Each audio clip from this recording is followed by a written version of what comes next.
Democracy एक system जिसमें power public के हाथ में होती है। लोग वोट करते हैं, नेता बनते हैं और देश चलाते हैं। ये आइडिया दुनिया भर में पूजा जाता है, लेकिन सच क्या है?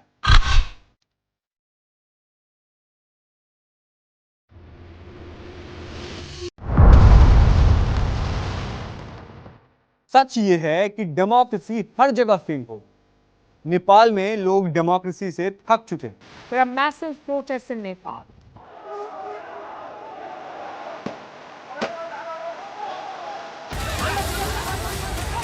पंद्रह साल में 13 पीएम बदले। अब लोग राजा चाहते हैं। मोनार्की क्यों? क्योंकि उनका कहना है डिक्टेटरशिप थी पर सिस्टम तो चलता था कम से कम। अफगानिस्तान में अमेरिका ने डेमोक्रेसी लगाई, वोट, कॉन्स्टिट्यूशन, प्रेसिडेंट। 20 साल में सब कुछ कोलैप्स हो गया।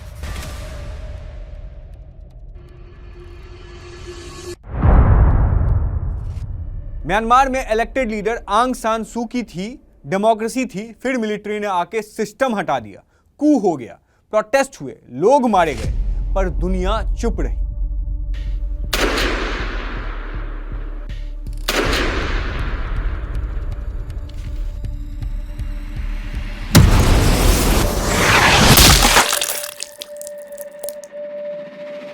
पाकिस्तान में भी वोट होता है, लेकिन रूल करता है आर्मी। जब तक उनके फेवर में हो तब तक सरकार टिकती है, वरना प्राइम मिनिस्टर घर भेज दिए जाते हैं। घर नहीं, जेल भेज दिए जाते हैं। And former Pakistani Prime Minister Imran Khan has been sentenced to 14 years in jail in a land corruption case.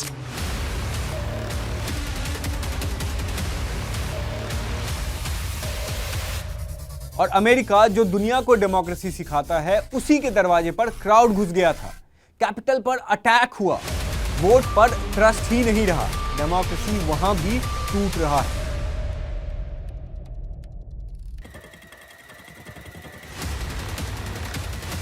कहीं डिक्टेटरशिप, कहीं फेक इलेक्शन, कहीं लोग डेमोक्रेसी से फ्रस्ट्रेट, तो कहीं लोग सिर्फ नाम का वोट दे रहे हैं। लेकिन एक सवाल कोई नहीं पूछ रहा है, क्या डेमोक्रेसी सच में काम कर रहा है, या ये सिर्फ एक इल्यूजन है जिसमें आप सिर्फ वोट देते हैं पर पावर कभी आपको मिली ही नहीं। जो सिस्टम पब्लिक के लिए बना था, उसी से पब्लिक अब थक चुकी है। इस वीडियो में हम देखेंगे कि कैसे डेमोक्रेसी एक ग्लोबल स्कैम बन चुका है और दुनिया अब या तो कंट्रोल चूज कर रहा है या केओस। डेमोक्रेसी एक गोल्डन आइडिया लगता है, पावर टू द पीपल। लोग वोट देंगे, सरकार बनाएंगे और अपने लिए फैसला लेंगे। लेकिन इतिहास के पन्नों को पलट कर देखिए, ये सिस्टम या तो खुद लोगों ने छोड़ दिया या फिर किसी ने आके उसे कुचल दिया और आवाम कुछ नहीं कर पाई। इसकी शुरुआत करते हैं एनिशिएंट भारत में। मेरा बिहार, आपका अपना बिहार। वहां पर दुनिया का पहला डेमोक्रेसी लाइक सिस्टम था।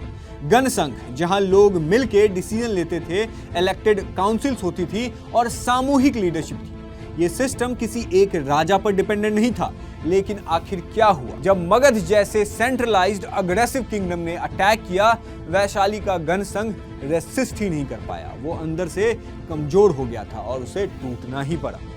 डेमोक्रेसी एक आइडियल था, लेकिन प्रैक्टिकल नहीं। लोग डिवाइडेड थे, लीडरशिप स्कैटर्ड थी और अथॉरिटेरियन सिस्टम ने डेमोक्रेसी को एब्जॉर्ब कर लिया। एक साइलेंट टेक ओवर जिसमें आवाज नहीं उठी, सिर्फ परंपरा खत्म हो गई।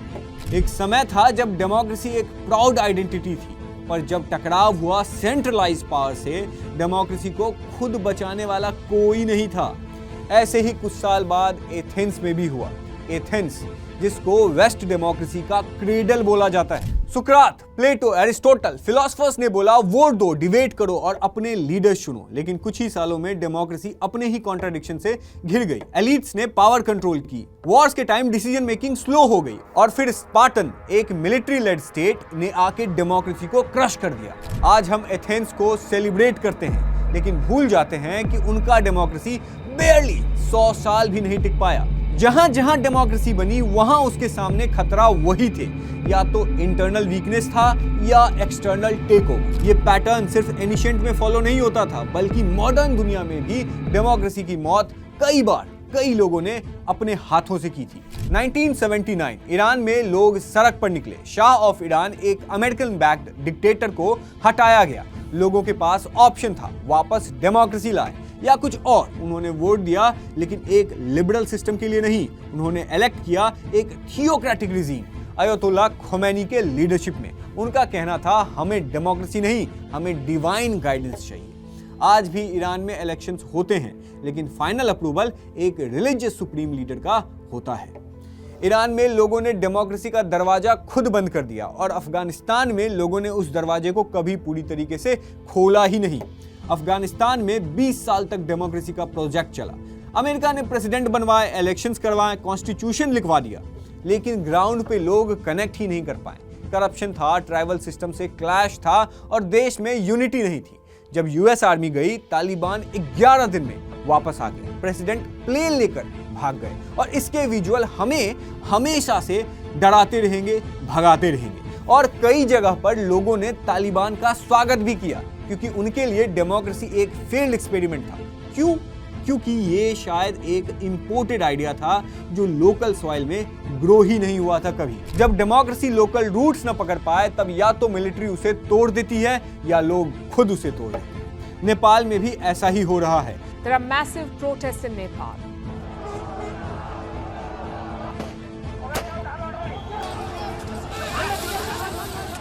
लोग खुद के वोट से थक चुके हैं।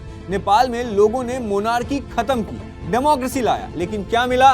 15 साल में 13 प्राइम मिनिस्टर बदल दिए गए। कोalition का तमाशा, इंस्टेबिलिटी, करप्शन सब कुछ बढ़ रहा था। अब सड़कों पर लोग फिर से राजा लाओ देश बचाओ का नारा लगा रहे हैं।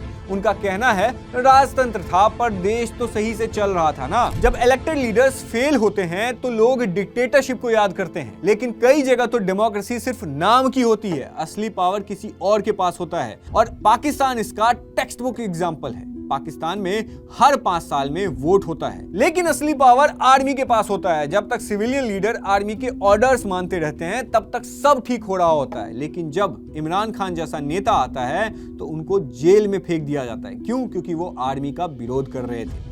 ये डेमोक्रेसी नहीं, ये एक स्क्रिप्टेड शो है और लोग इस सिस्टम में ट्रस्ट खो चुके हैं। म्यांमार में लोगों को डेमोक्रेसी के लिए वोट दिया। आंग सान सू की जैसी नोबल लॉरेट लीडर वापस आई, लेकिन मिलिट्री ने एक दिन में कू कर दिया। इंटरनेट बंद, ऑपोजिशन लीडर जेल में डाल दिए गए और प्रोटेस्ट करने वाले सड़कों पर मारे गए और दुनिया बस कंसर्न जताती रह गई। प्लेटो का कहना था कि जब फ्रीडम हद से ज्यादा हो जाए तो उसका नेचुरल रिजल्ट होता है तानाशाही। और कुछ देश ऐसे भी हैं जहां डेमोक्रेसी कभी था ही नहीं, बस एक एक्सपेरिमेंट था जिसे तानाशाही के द्वारा निगल लिया गया। चाइना का केस सबसे बड़ा उदाहरण है। चाइना में भी एक वक्त था जब डेमोक्रेसी की बात होती थी। 1912 में सुन यात सेन ने रिपब्लिक बनाया, लेकिन इंटरनल वॉर, एक्सटर्नल प्रेशर और लीडरशिप क्राइसिस के चलते कम्युनिस्ट पार्टी ने सिस्टम टेक ओवर कर लिया। माओ जेडोंग की लीडरशिप में अथॉरिटेरियन रूल लाया गया और आयरनी ये है कि लोगों ने इस सिस्टम को एक्सेप्ट भी कर लिया। उन्हें चाहिए था ग्रोथ, कंट्रोल और ऑर्डर।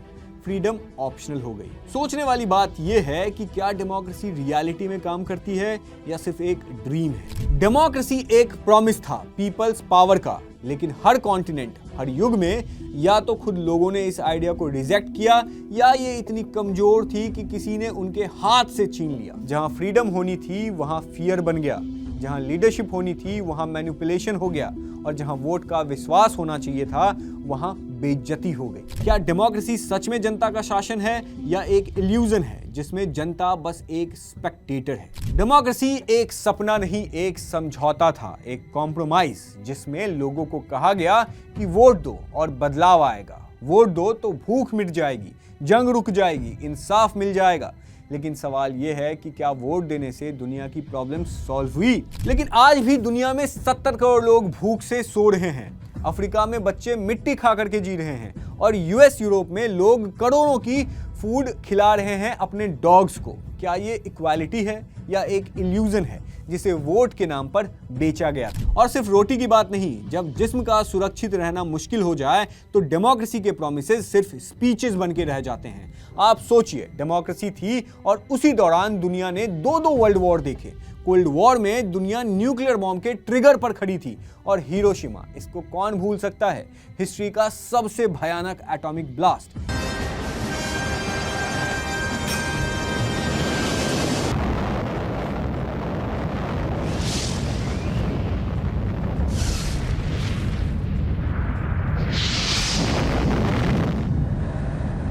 ये पावर का शो जिसमें लोग ह्यूमन कोलैटरल बन गए। डेमोक्रेसी के ठेकेदार कहते हैं हमारी सिस्टम सबसे एथिकल है, लेकिन जब जंग छिड़ी तो मोरालिटी सबसे पहले गिरी। डेमोक्रेसी का एक और प्रॉमिस था, सब बराबर होंगे, रेस, जेंडर, कास्ट सब एक जैसे ट्रीट किए जाएंगे। अमेरिका जो अपने आप को वर्ल्ड का ओल्डेस्ट डेमोक्रेसी कहता है, वहां भी आज ब्लैक कम्युनिटी को शूट किया जा रहा है, सिर्फ स्किन कलर के बेसिस पर।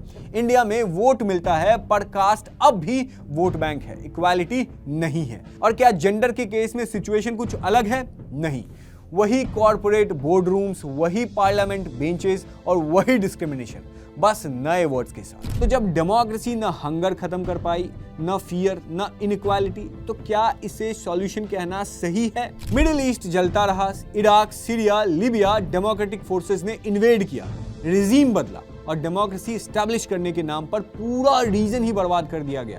अरब स्प्रिंग याद है ना आपको? और आयरनी देखिए, जो कंट्री डेमोक्रेसी को एक्सपोर्ट करते हैं वो खुद अपने बॉर्डर्स के अंदर डाइसेंट से डरते हैं। जो सिस्टम फ्रीडम का वादा करता है वो जब फ्रीडम से डरने लगे तो समझ जाइए सिस्टम वीक नहीं, एक्सपोज हो चुका है। डेमोक्रेसी एक दवा के रूप में आई थी, लेकिन सिम्टम तो ठीक नहीं हुआ, बस लोगों का दर्द छुप गया है।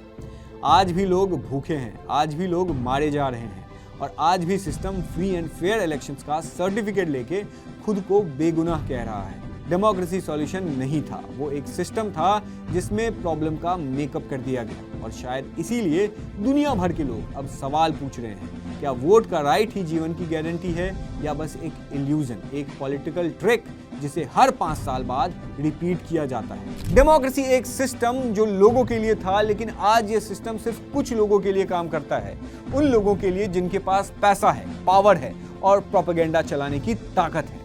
आज डेमोक्रेसी का मतलब है इमेज मैनेजमेंट। यहां लीडर की सोच नहीं बेची जाती, उनका फेस बेचा जाता है। पीआर एजेंसी डिसाइड करती है कि कौन देश का मसीहा है और कौन देशद्रोही। क्या आपने नोटिस किया है, एक पॉलिटिशियन का फोटोशूट उसके मैनिफेस्टो से ज्यादा वायरल होता है। एक झूठ बार बार बोला जाए तो डेमोक्रेसी भी उसे सच मान लेती है। डेमोक्रेसी नहीं, जनता उसे सच मानने लगती है। और मीडिया जो कभी डेमोक्रेसी का फोर्थ पिलर हुआ करता था, आज वो एक पेड परफॉर्मर बन चुका है, जो चाहे जिसे चाहे हीरो या विलेन बना दे। सवाल उठता है, अगर डेमोक्रेसी सच में लोगों के लिए होती तो फैक्ट से डिसीजन लिए जाते, चेहरे देखकर नहीं। लेकिन आज के इलेक्शन कैंपेन में पॉलिसीज छुप जाती है, स्लोगन्स फ्रंट पेज पर होते हैं। जनता को असली मुद्दों से हटाकर इमोशनल नैरेटिव में धकेल दिया जाता है कि देश खतरे में है, मेरा लीडर ही मेरा देश है, वोट नहीं दिया तो तुम देशभक्त नहीं हो। वैसे अगर बात करें ना, इंडिया खतरे में है या नहीं है, तो है। और अगर इंडिया अटैक करता है तो कोई बड़ी बात नहीं होगी और करना भी चाहिए। पर मैं एक जनरल सिचुएशन की बात कर रहा हूँ। तो ये सिस्टम ट्रुथ पे बेस्ड नहीं है, ये बेस्ड है परसेप्शन पे। डेमोक्रेसी आज भी जिंदा है, लेकिन आईसीयू में है और उसके साथ ड्रिप पे चल रहा है फेक प्रॉमिस, ब्रोकन सिस्टम और मैनिपुलेटेड इमोशंस। और सबसे डेंजरस बात, लोग इस इल्यूजन में जीना सीख चुके हैं, झूठे प्रॉमिसेस को होप मान बैठे हैं और सच बोलने वाले को ट्रेटर कह देते हैं। तो हाँ, डेमोक्रेसी चल रही है, लेकिन फैक्ट्स पे नहीं, फेसेस पे। लोगों के लिए नहीं, लेकिन उन लोगों के लिए जो डेमोक्रेसी को एक मार्केटिंग कैंपेन बना चुके हैं। डेमोक्रेसी एक टाइम था जब इस वर्ड का मतलब होप था। आज ये वर्ड बन चुका है जियोपॉलिटिकल वेपन। जब किसी देश को इन्वेड करना हो, रिजीम चेंज करना हो या किसी सरकार को घुटने पर लाना हो, तो सिर्फ ये नाम लिया जाता है, डेमोक्रेसी। इराक में अमेरिका घुसा, क्यों? कहा गया we are bringing democracy. Result क्या हुआ? तो सद्दाम हुसैन को मार दिया गया, पर साथ में एक पूरा देश बर्बाद हो गया। टेररिज्म फैला, सिविल वॉर हुआ और आज तक इराक खुद को संभाल नहीं पाया। लीबिया का क्या है? तो कदाफी को हटाया गया डेमोक्रेसी लाने के लिए, और आज वहां एक नहीं 3 गवर्नमेंट्स लड़ रही हैं। एक सिस्टम लाने आए थे और पूरा सिस्टम ही कोलैप्स कर दिया। अफगानिस्तान की बात कर ले तो वहां 20 साल तक डेमोक्रेसी इंपोज करने की कोशिश की गई, trillions of dollars, thousands of life, और फिर एक दिन में तालिबान ने टेक ओवर कर लिया। जो सिस्टम आर्टिफिशियल होता है वो ज्यादा दिन टिकता नहीं है। अब आइए यूक्रेन पे। नेटो और वेस्टर्न पावर ने कहा यूक्रेन डिजर्व्स डेमोक्रेसी और फ्रीडम, लेकिन इस नाम पे क्या मिला? वॉर, डिस्ट्रक्शन और ग्लोबल एनर्जी क्राइसिस। डेमोक्रेसी के नाम पे लोगों को बैटलफील्ड में धकेल दिया गया। ट्रुथ ये है कि डेमोक्रेसी अब एक मोरल मास्क बन चुका है। जहां भी वेस्टर्न पास अपना इंटरेस्ट देखते हैं, वो पहले मीडिया से नैरेटिव बनाते हैं, फिर प्रोटेस्ट फ्यूल करते हैं और फिर कहते हैं कि पीपल डिजर्व डेमोक्रेसी। लेकिन असली मकसद होता है रिजीम चेंज, रिसोर्सेज पर कंट्रोल और लोगों के ऊपर कंट्रोल, ना कि लोगों की फ्रीडम। तो जब भी आप किसी ग्लोबल लीडर को ये कहते देखें कि we are helping this country to achieve democracy, तो समझ लीजिए कि बार्गेनिंग टेबल लग चुकी है और किसी और देश का फ्यूचर अब एक ग्लोबल चेस बोर्ड बन चुका है। डेमोक्रेसी अब वोट से नहीं जीती जाती, अब ये जीती जाती है ड्रोन्स, डॉलर्स और डिप्लोमेटिक प्रेशर के दम पर। डेमोक्रेसी एक सिस्टम जो लोगों के लिए बना था, आज लोग उसे क्वेश्चन कर रहे हैं। आज हर कॉन्टिनेंट, हर रीजन में या तो डेमोक्रेसी क्रैक हो रही है या कोलैप्स हो रही है। So what next? आने वाले टाइम में दुनिया कैसा होगा? क्या हम एक ऐसे युग की तरफ जा रहे हैं जहां एनार्की होगा, जहां गवर्नमेंट्स नहीं सिर्फ केओस रहेगा, या फिर हाइपर कंट्रोल चाइना की तरह, जहां AI ड्रिवन सर्विलेंस स्टेट्स होंगी, जहां लोगों के इमोशंस, डिसीजंस और सोच तक मॉनिटर होंगी? युवा नोवेल हरारी ने कहा है कि in the 21st century the battle will be between citizens and algorithm. देखिए, ट्रुथ ये है कि democracy is in the crisis mode. Trust टूट चुका है, इलेक्शंस जोक्स बन चुके हैं, मीडिया क्रेडिबिलिटी जीरो हो चुकी है और लीडर्स बस कल्ट फिगर्स बन गए हैं। लेकिन एक तीसरा रास्ता भी है, री इन्वेंशन का, जहां पब्लिक का वॉइस रियल हो, नॉट जस्ट सिंबॉलिक, जहां गवर्नेंस फैक्ट्स पे हो, फेसेस पर नहीं, जहां मीडिया वॉचडॉग हो, लैपडॉग नहीं, और जहां लीडर एक सेलिब्रिटी नहीं, एक सर्वेंट हो। क्या ये मुश्किल है? हाँ, ये मुश्किल हो सकता है, लेकिन इम्पॉसिबल नहीं है। लेकिन इसके लिए हमें सिर्फ वोट नहीं देना होगा, हमें सोचना भी पड़ेगा, पूछना भी पड़ेगा और वॉइस भी उठानी पड़ेगी।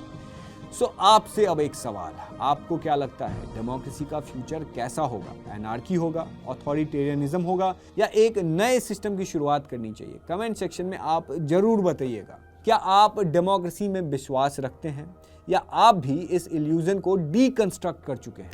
और अगर आपको ये लगता है कि इस वीडियो को हर उस इंसान तक पहुंचानी चाहिए जो ब्लाइंड फेथ में जी रहा है, तो लाइक करें, शेयर करें और एक नया कॉन्वर्सेशन शुरू करें। बिकॉज चेंज तभी आएगा जब हम सिर्फ सिस्टम पे नहीं, अपनी सोच पे भी सवाल उठाएंगे। तब तक के लिए जय हिंद, जय भारत।